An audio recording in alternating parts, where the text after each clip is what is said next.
Listen to me closely. God did not bless you so someone else could mishandle what He assigned to your hands. Some of you are broke today not because you lacked faith, but because you trusted the wrong people with holy provision. You prayed for increase. You prayed for overflow. But you handed the blessing to people who didn't carry the weight of responsibility. And God said, I gave it to you, not to them. Money is not just currency. Money is energy, trust, stewardship, and assignment. And whenever God releases money, He also releases accountability. That's why betrayal hurts so deeply, because it often comes through finances. Not strangers, not enemies, but people you loved, people you trusted, people who promised, I got you. But hear this truth today. Everyone who loves you does not know how to manage what God gave you. God never said, trust everyone with your money. He said, be a good steward. And stewardship requires discernment, not emotion. Let me tell you something that will shake your spirit. Some people pray with you, but plan with your money. Some people shout amen, but quietly misuse your provision. That's why God is calling you higher, not just spiritually, but financially and mentally. Because what you mishandle, God will stop multiplying. And what you protect wisely, God will increase supernaturally. This is not about greed. This is about obedience.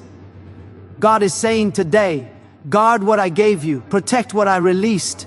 Stop funding irresponsibility. Because when your money leaks, your future leaks with it. Money does not enter your life as a reward first. It enters as a test. Before it ever becomes a blessing, it becomes a mirror. It shows you who you are when nobody is clapping, when nobody is watching, when there is no applause and no audience. Some people think money changes people, but the truth is, money only reveals people. When a little money comes into your hands, it exposes your discipline, your patience, your priorities, and your wounds. That first paycheck, that small profit, that unexpected bonus, it is not about how much it is. It is about what you do next. Do you rush to impress people who were never there for you? Or do you pause and think about tomorrow? Everyday life teaches this lesson quietly. A man earns his first decent salary after years of struggle. Instead of planning, instead of saving, instead of honoring the season he is stepping into, he upgrades everything overnight. Phone, clothes, lifestyle. Not because he needs it, but because he wants to prove something. Within months, the money is gone, stress returns, and he says, money never stays with me. But money did stay. It stayed long enough to test him, and the test exposed impatience. Money is not running from you, it is waiting for you to mature. Think about the woman who finally starts earning on her own. She feels powerful, independent, proud, and she should. But suddenly, everyone has an emergency. A friend needs help. A relative has a plan. Someone has a business idea that sounds spiritual, but has no structure. She gives, not because God told her to, but because guilt pressured her to. At the end of the month, she is exhausted, resentful, and broke. That money came as a test to teach her boundaries. The lesson was not about generosity, it was about discernment. Money tests whether you can say yes with wisdom and no without fear. Money also tests your relationship with time. Some people receive money and immediately try to escape the process. They want fast comfort instead of long-term security. They eat tomorrow's harvest today. They spend what belongs to the future because the present feels uncomfortable. But discipline is the language money understands. A small amount saved consistently speaks louder than a large amount spent emotionally. Money watches how you wait. If you cannot wait with a little, you will waste a lot. Look at daily habits. The coffee bought every day without thought. The subscriptions never checked. The impulsive shopping after a stressful day. These are not financial problems, these are emotional patterns. Money tests whether you run to comfort or to control. Some people don't overspend because they are rich. They overspend because they are wounded. Money arrives to expose that wound, to show you where healing is needed. Until the wound is addressed, no amount will ever feel enough. Money also tests your obedience. Sometimes God says save, but emotions say spend. Sometimes wisdom says invest, but ego says show off. Sometimes peace says wait, but pressure says move. Money does not obey your prayers alone, it responds to your actions. You can shout, fast, and believe all you want. But if your habits are out of alignment, money will not stay. It is not punishment, it is instruction. Think about the person who borrows without a plan to repay. Every loan they take teaches them nothing because they never feel the weight of responsibility. When money comes into their hands, it slips away easily because they never learn to honor it. Money tests whether you respect what you did not sweat for. What comes easily often leaves quickly, not because money is evil, but because respect was missing. Money also tests your leadership. When you have money, people listen differently. They ask differently. They expect differently. How you respond shows whether you lead with wisdom or with fear of rejection. Some people keep giving just to stay liked. Others withhold everything out of fear. Money tests balance, knowing when to give, when to hold, and when to grow. Even in families, money is a test. Parents who never learned financial discipline unintentionally pass confusion to their children. Children grow up thinking money is stress, arguments, secrecy. When money finally comes to them, anxiety follows it. The test is whether you repeat the cycle or break it. Money asks you, will you do what you saw, or will you do what you learned? Money is patient. It comes quietly, teaches slowly, and leaves gently. It does not shout when you misuse it. It simply disappears. It does not argue when you ignore wisdom. It just stops increasing. Every amount you receive is a classroom. Every decision is an exam. And the grade is not how much you had, but how well you handled what passed through your hands. Money is never trying to bless you first. It is trying to prepare you. Trusting people emotionally can cost you financially, because emotions blur vision. When the heart leads and wisdom follows late, money pays the price. Many people don't lose money because they are careless. They lose money because they are connected. Connected to family, friends, lovers, and promises that sound sincere but lack structure. Emotional trust feels warm, familiar, safe. But money does not understand feelings. Money understands clarity, boundaries, and truth. In daily life, this happens quietly. A friend comes with a story full of struggle, tears in their eyes, and urgency in their voice. You remember how they stood by you once, how they made you laugh, how loyalty feels heavier than logic. You give, without asking questions, without timelines, without agreements. Weeks pass, messages slow down, calls go unanswered. Suddenly, you feel awkward, asking for what is yours. The loss is not just financial, it is emotional. You didn't just lose money, you lost peace. Emotion opened the door, and silence walked in. Romantic relationships are one of the biggest classrooms for this lesson. Love convinces people to invest blindly. We are building together, sounds powerful, but building without foundation is collapse waiting to happen. Someone promises commitment, dreams forever, and you fund the dream while they fund excuses. Rent, business ideas, lifestyle upgrades, emergencies that never end. When love fades, the money has already gone. Emotion whispered, trust them, but reality asked, where is the responsibility? Money does not follow romance, it follows accountability. Family adds another layer. Blood makes people feel entitled to access. A relative says, you know I would do the same for you. But emotional history does not guarantee financial integrity. You help once, then twice, then it becomes expectation. When you hesitate, you're called selfish. When you say no, you're called changed. Emotionally, you feel guilty. Financially, you feel drained. This is how people confuse love with obligation. Real love does not bankrupt you. Real love respects limits. Even at work, emotional trust creates financial wounds. You trust a colleague more than the contract. You do extra work without compensation because they are like family. You delay asking for payment because you don't want to seem difficult. Months later, you realize your kindness trained people to undervalue you. Emotion told you to be understanding. Money required you to be professional. Every time you replace clarity with kindness, you teach people how to treat your value. There are daily habits root. Ed in emotional trust. Lending money because you hate confrontation. Co-signing because you don't want to disappoint. Investing in ideas because you believe in the person, not the plan. Emotion says, it will work out.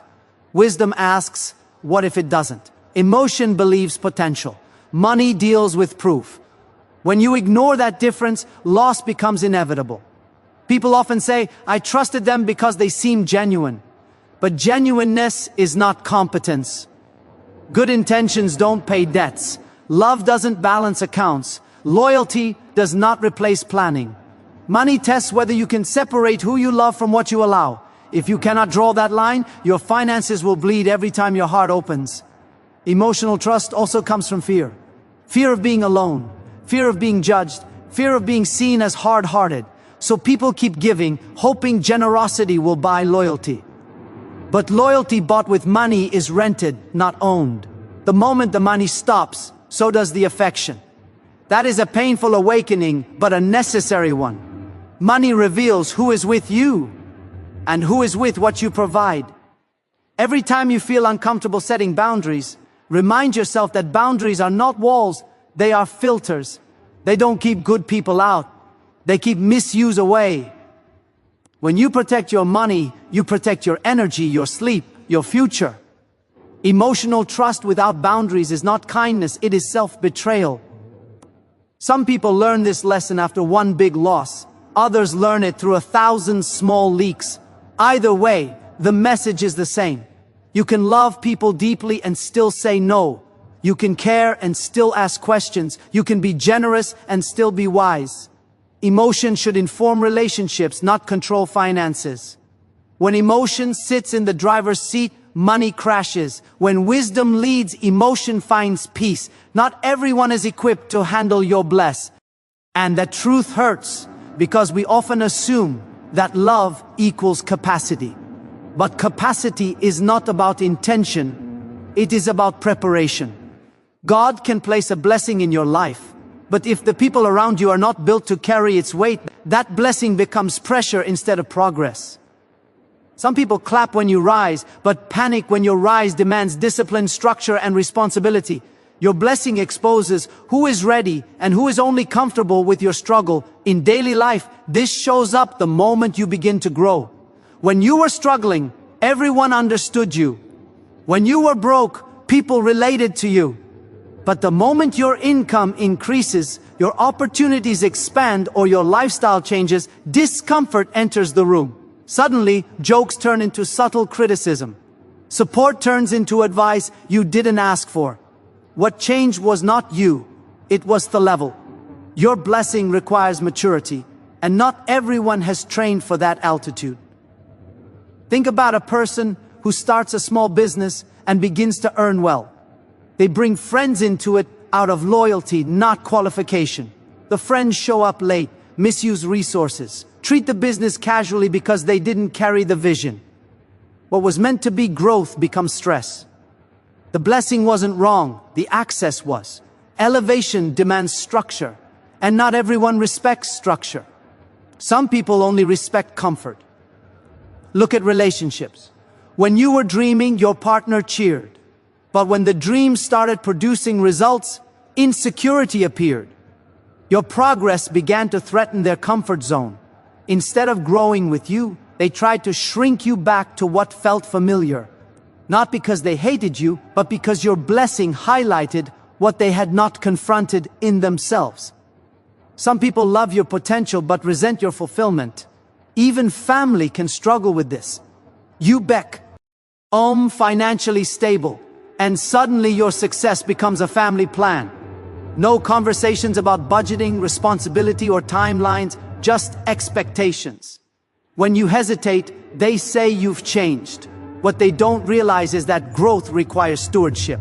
Your blessing came with responsibility, and not everyone is willing to honor that responsibility. Love does not automatically come with financial wisdom. This happens in small, everyday moments too. You lend someone money and they treat it casually. They delay repayment, avoid communication, act offended when you ask questions. To them, it's just money. To you, it's sacrifice, effort, time, and discipline. That difference in perception shows a difference in capacity. People who have not learned to value discipline cannot be trusted with outcomes produced by discipline. Your blessing also tests emotional maturity. Some people can celebrate you verbally but compete with you internally. They smile but compare. They congratulate but calculate. When your blessing enters their hands, jealousy leaks into decisions. Instead of protecting what you built, they mishandle it. That's not betrayal, that's exposure. Blessings reveal character faster than hardship ever could. Even mentorship and leadership environments show this truth. You promote someone because they are loyal, but they collapse under pressure because loyalty without skill creates damage. The role didn't ruin them, it revealed them. A blessing requires skill, humility, and accountability. When those are missing, the blessing becomes overwhelming instead of empowering. There are also people who are comfortable receiving, but uncomfortable sustaining. They enjoy the benefits but resist the responsibility. Give them access, and they drain resources without contributing growth. They see the fruit but ignore the roots. A blessing demands maintenance, patience, and consistency. Not everyone is willing to do that work. This is why wisdom teaches separation, not out of pride but out of protection. You don't give fragile hands something heavy. You don't pour into containers with cracks. You don't hand over sacred assignments to untrained minds. That is not arrogance, that is stewardship. Your blessing is not just about money or success. It's about peace, purpose, and future. Whoever has access to it must have the capacity to protect it. Some people can walk with you in prayer but not in planning. Some can celebrate you in public but sabotage you in private. Some can love you emotionally but fail you practically. Growth requires discernment. Discernment says, I love you, but I won't place this weight on you. Discernment understands that access is earned, not gifted by emotion. When you start honoring your blessing, you stop apologizing for protecting it. You realize that everyone doesn't need access to everything, and everyone doesn't deserve a seat at every table. Your blessing is proof that you survived seasons others couldn't. It carries your sacrifice, your tears, your discipline, your faith. Handing it to the wrong hands is not generosity, it is negligence. When you begin to guard what you've been given, you don't lose people, you lose misuse. Lending without boundaries creates silent enemies because money changes the language of relationships when clarity is missing. What begins as kindness slowly turns into confusion, resentment, and distance. At first, it feels good to help. You feel needed, trusted, important. You tell yourself, if I have it and they need it, why not? But money without boundaries is not generosity. It is an unspoken contract with no terms, and contracts without terms always end in conflict. In daily life, this starts small. A friend asks for a little help just for a few days. You don't ask when it will come back, because you don't want to seem rude. Days turn into weeks, weeks turn into avoidance. Every time your phone rings, you wonder if it's them. Every time you see them, there's an invisible wall. You don't argue, you don't fight, you just feel different. That's how silent enemies are born. Not through hatred, but through unresolved expectations. Family situations deepen this wound. A relative borrows money, and because they share your blood, you share your silence. You don't ask questions. You don't set dates. You don't write anything down. You assume respect will handle what structure would have protected. But when repayment doesn't come, guilt replaces communication. You feel bad for thinking about it, and they feel annoyed knowing you're thinking about it. No one says anything, but everyone feels everything. The relationship doesn't explode, it slowly erodes. Romantic connections turn lending into emotional warfare when boundaries are missing. You help because you love. You pay bills, support ideas, cover gaps. You don't want to pressure them because you don't want to look controlling. But deep inside, something shifts. You start counting sacrifices. They start feeling watched. The money you gave freely becomes the money you secretly expect back. Not just in cash, but in loyalty, effort, gratitude. When those expectations aren't met, disappointment replaces affection. Silence replaces intimacy. Even in workplaces, lending without boundaries damages respect. You advance money to a colleague, help someone just this once, cover for them financially or professionally. You don't clarify terms because you want to be seen as supportive. Later, when deadlines are missed or repayment is delayed, you hesitate to speak up because now you're emotionally involved. Professional lines blur, authority weakens. What was meant to build trust quietly destroy it. Daily habits reveal this truth too. People who repeatedly lend without boundaries often do it to avoid discomfort. They fear awkward conversations more than financial loss. They choose short-term peace over long-term stability.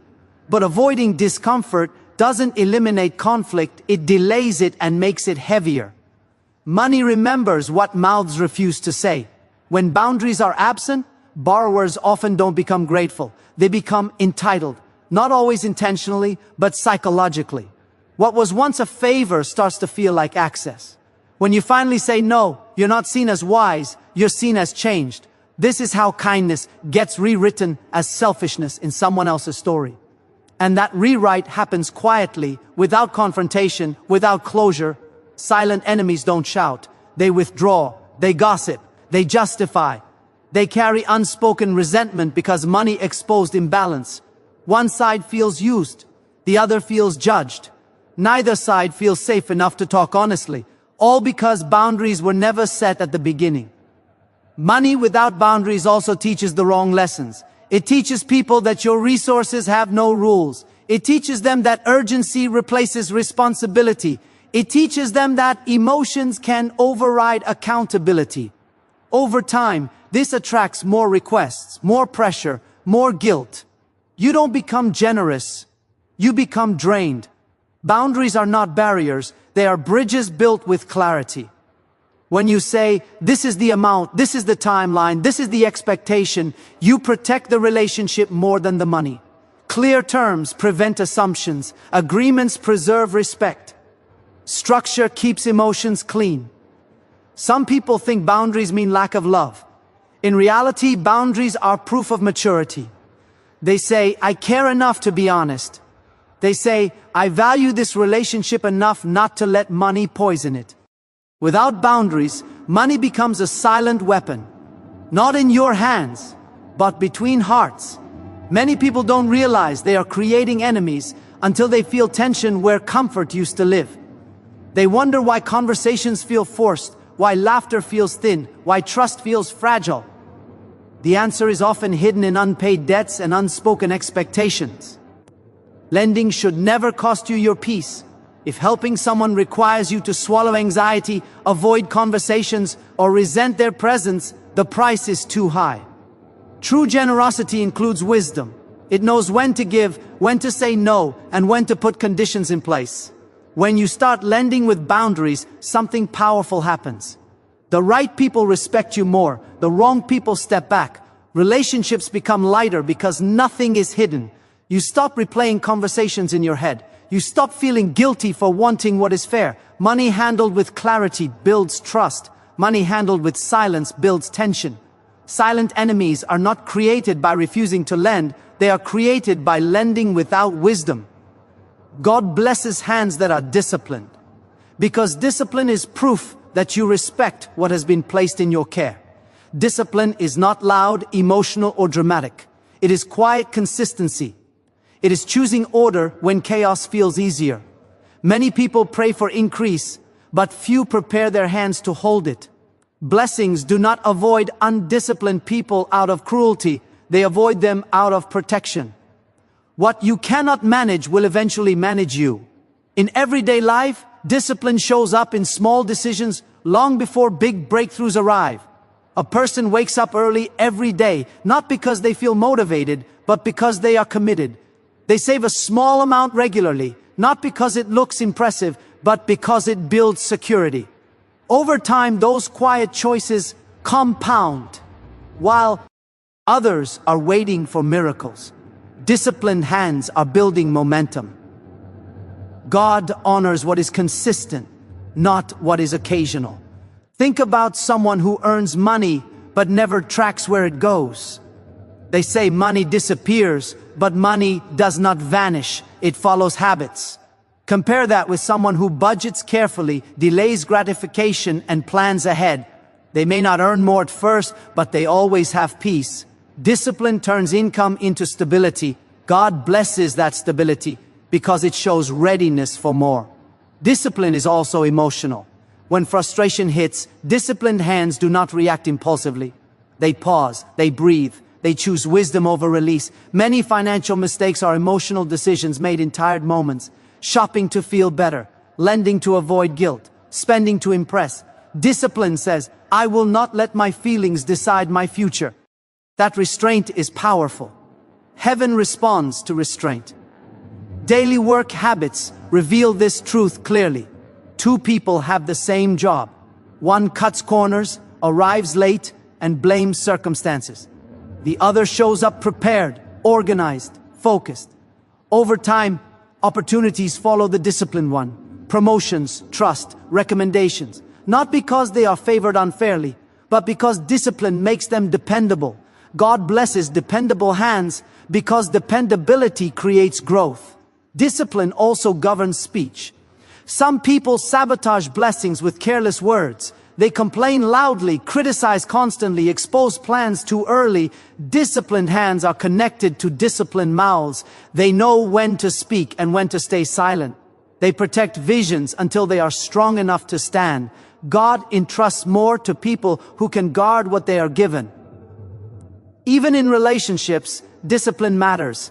A disciplined person sets boundaries, keeps commitments, and honors agreements. They don't say yes to everything. They don't rescue irresponsibility. They understand that love without structure creates damage. When blessings come into such hands, they are not leaked through chaos. They are multiplied through wisdom. Health is another daily example. Someone who eats without discipline pays later in energy, focus, and confidence. Someone who exercises discipline gains strength slowly but surely. The body responds to discipline, just like money and opportunity do. God designed life to reward order. Discipline aligns you with how life works. People often confuse discipline with restriction, but discipline actually creates freedom. When you manage money well, you are free from panic. When you manage time well, you are free from stress. When you manage emotions well, you are free from regret. Discipline removes fear by replacing it with structure. That structure invites blessing.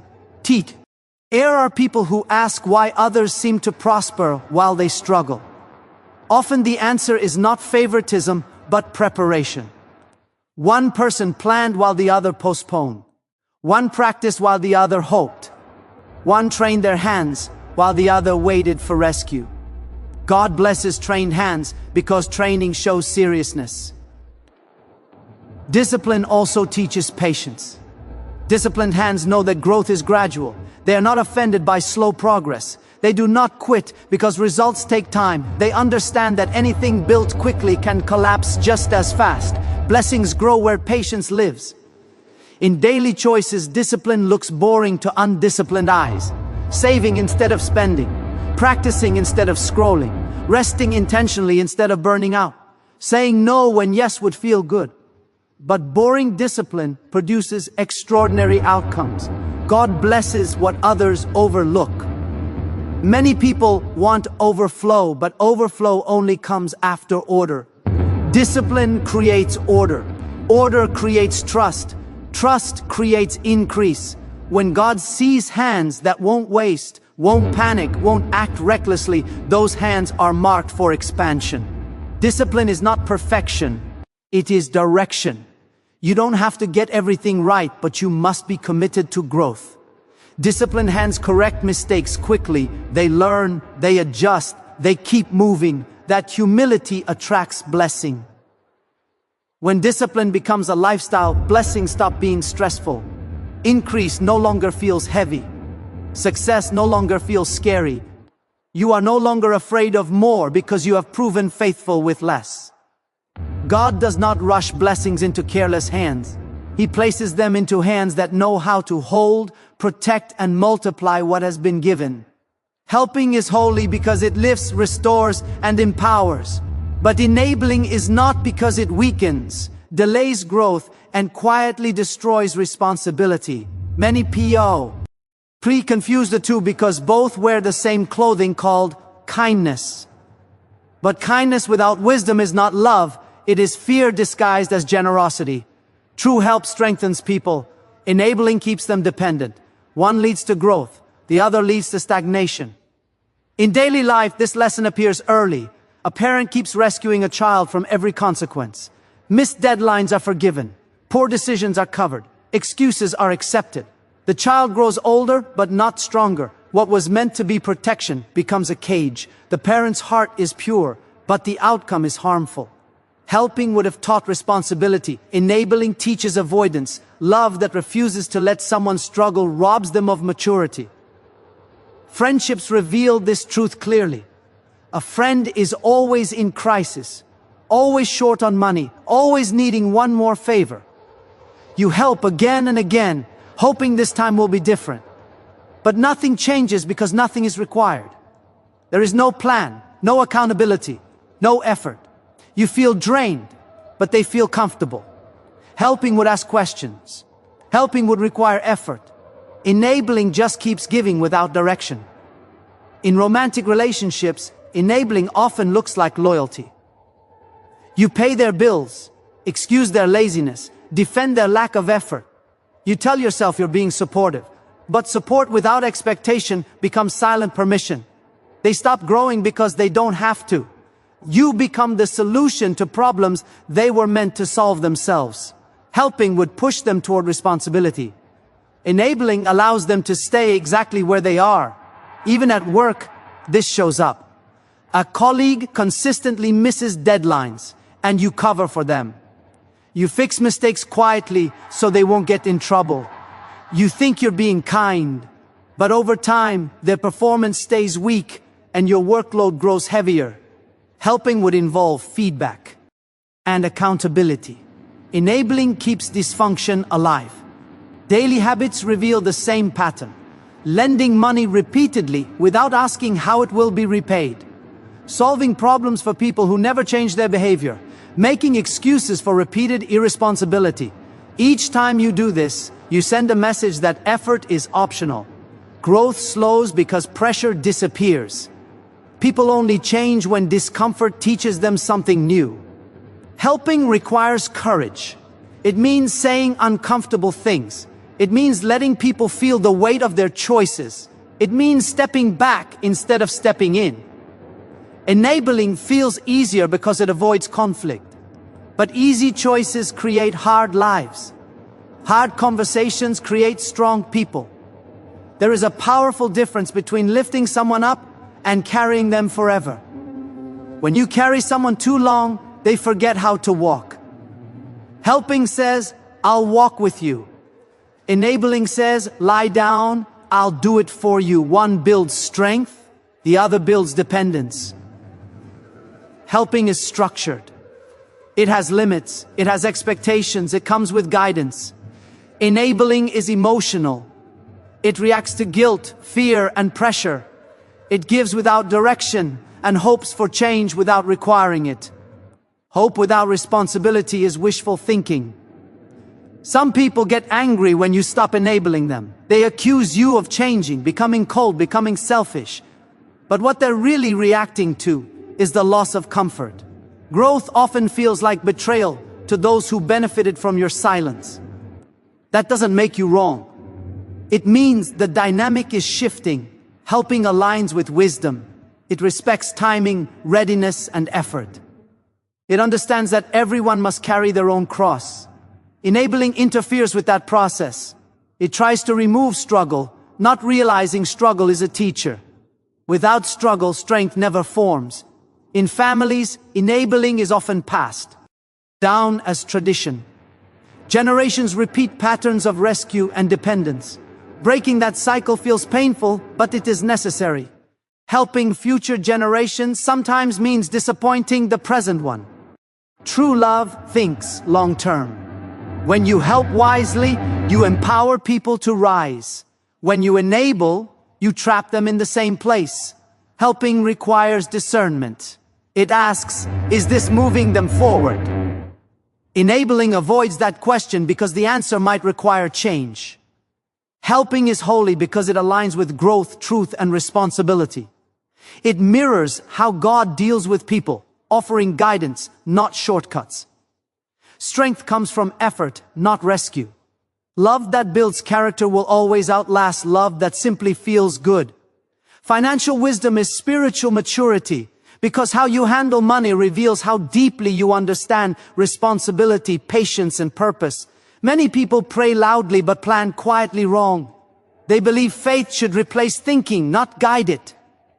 But spiritual growth is not proven by words spoken in prayer. It is proven by choices made in private. Money listens to wisdom more than emotion. And wisdom is evidence that your spirit has learned discipline.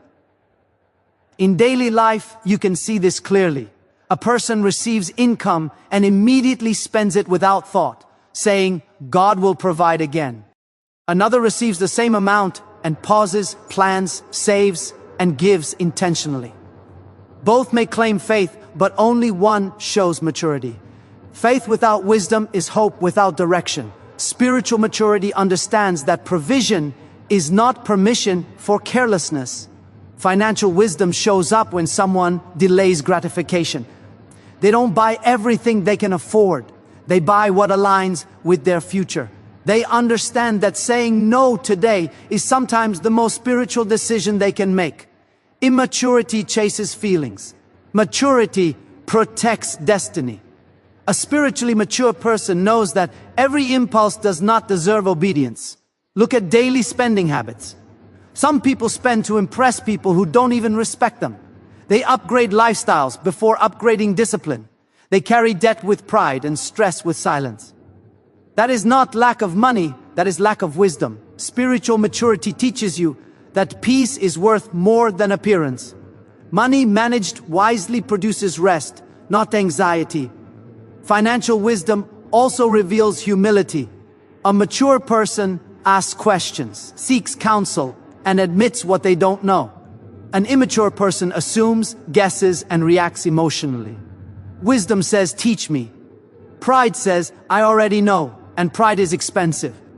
Many financial losses are tuition fees paid to arrogance. Spiritual maturity learns before it loses. In relationships, financial wisdom becomes even more spiritual. A mature person separates love from access. They don't confuse compassion with permission. They help with clarity, not guilt. They give with intention, not pressure. Immaturity gives to avoid discomfort. Maturity gives to produce growth. That difference protects both the money and the relationship. You see this at work too. A spiritually mature employee understands value. They show up on time, respect resources, and honor agreements. They don't steal misuse funds, or cut corners. Why? Because they see work as stewardship, not just survival. Financial wisdom recognizes that integrity attracts increase. Promotions don't chase talent alone, they chase trust. Even small daily choices expose maturity. Tracking expenses, planning meals, saving consistently, avoiding unnecessary debt. These actions may look ordinary, but they are deeply spiritual. They show self-control, they show foresight, they show respect for provision. Spiritual maturity understands that order invites blessing. Many people struggle financially not because they lack opportunity, but because they resist structure. They want miracles without systems. They want overflow without order. But wisdom says increase flows where discipline lives. God is not against blessing you.